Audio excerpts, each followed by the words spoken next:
que vous allez faire, vous allez vous asseoir au sol, comme ça. Gardez vos genoux fléchis. Là, on va essayer de s'assurer d'avoir le dos comme vraiment droit, vraiment vertical, parallèle au mur. Donc, on n'a pas ça ici. Et à partir de là, vous allez étirer les jambes, garder vos chevilles en dorsiflexion, donc les orteils vers le haut. Une fois qu'on est ici, on observe. Est-ce que j'arrive à déplier les genoux sans que la position ici du bassin et du bas du dos ne change? Ou est-ce que pour arriver à déplier mes genoux, je n'ai pas le choix de faire cette rétroversion du bassin et d'arrondir le bas du dos? Donc ça, c'est quand même une indication que forcément, on a un peu de raideur au niveau des ischio-jambiers. Par ailleurs, je vais faire un petit parallèle ici avec la pratique de yoga.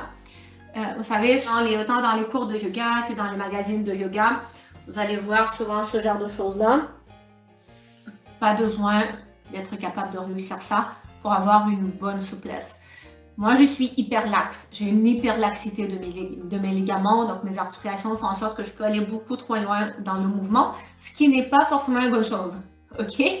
Donc, ce que je suis en train de vous montrer, je ne le fais pratiquement jamais parce que ça ne me sert à rien.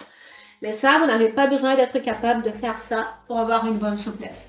Au niveau des ischio-jambiers, ce qu'on veut, c'est vraiment être capable de garder le dos bien droit, les jambes étirées, sans trop de difficultés. Si vous êtes capable de faire ça, c'est que vous n'avez pas de rétroversion excessive de votre bassin, ou du moins, vous avez la mobilité nécessaire pour la contrer. OK? Donc, vous allez vous placer face à la chaise ou face au meuble en question. Placez vos pieds parallèles. Mes élèves, mes clients savent ici qu'ils peuvent faire une activation en rotation externe, mais ça, dans le cadre du défi, je n'ai pas le temps de l'expliquer. Voilà, donc on a les genoux qui sont fléchis. Là, vous ne voyez pas mes bras, mais je viens de lever mes bras vers le haut. Inspire et j'essaie de me pencher en avant. Vous voyez mon dos qui est droit. Donc, je ne veux pas me pencher de cette façon-là ici. Attention.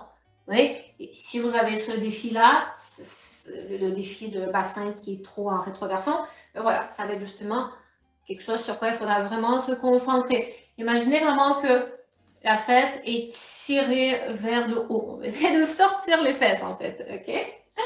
Fesses vers le plafond. Et là, on va mettre les mains sur la chaise ou sur la table ou sur un autre meuble. Vous voyez, là, ma chaise, si vous avez vraiment beaucoup de difficultés, vous êtes mieux être un petit peu plus haut. Vous voyez, ma chaise, elle est quand même un petit peu basse. Vous êtes mieux être un peu plus haut pour que le tronc soit plus horizontal, si vous trouvez ça vraiment difficile. Et donc, pareil, ce qu'on veut ressentir ici, les genoux, pas forcément complètement dépliés, vous pouvez les garder un peu fléchis, mais vous devez ressentir un étirement derrière les ischio-jambiers. Oui, ça voudrait dire que vous faites le bon mouvement. Ouais.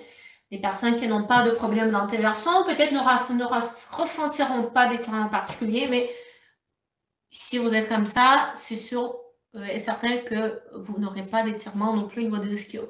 C'est vraiment ça ici qu'on veut travailler. Encore, observez ici les sensations. À quel point ça tire pas, à quel point c'est facile, difficile. On revient en faisant bien attention. Et là, on va faire un exercice de style contracte-relâche, dont l'objectif sera de faire un petit relâchement des ischio-jambiers pour que l'exercice qu'on vient de faire devienne un petit peu plus facile.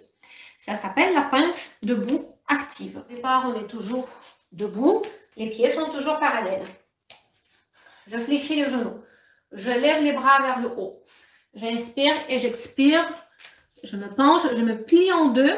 Genoux fléchis. Je veux coller le ventre sur les cuisses. Donc, fléchissez vos genoux autant qu'il le faut, mais il faut que le ventre soit collé. Vous voyez? Après, il faut voir aussi. Je ne veux pas que vos genoux soient trop fléchis non plus. Mettons ici, au départ, vous êtes comme ça, mais vous sentez que vous êtes capable de les déplier un petit peu sans que le ventre ne se décolle. C'est ça qu'on veut. On veut trouver ce juste milieu. Le ventre collé avec un certain étirement quand même derrière. Je fais un gros câlin à mes cuisses. J'attrape mes coudes opposés. Et attention, parce que là, ce qu'on va faire, ça va être très inhabituel.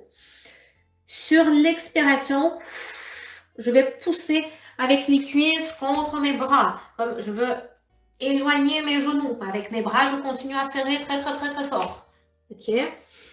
Et on pousse comme ça de façon continue pendant 10 secondes. C'est quelque chose qui fait travailler un petit peu fort quand même. Donc, c'est normal. Oui, donc j'inspire. J'expire. On compte jusqu'à 10.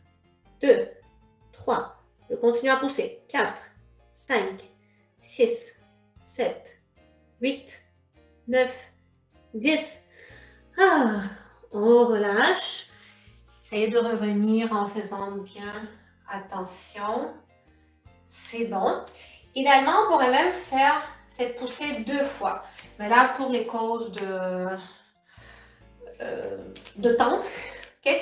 Là, aujourd'hui, on va en faire juste une fois. Et là, on refait une autre fois le chien tête en bas avec les mains sur la chaise ou sur la table. Donc, vous êtes placé face au meuble. Les pieds sont parallèles, genoux un petit peu fléchis. Mes clients savent ici qu'on fait une activation rotation externe. Je lève les bras vers le haut, flexion des genoux, on se penche en avant et on se concentre donc sur le même élément que la dernière fois. Donc pareil, on va peut-être mieux être un petit peu plus haut. Et pareil, on essaie vraiment d'aller dans cette antéversion.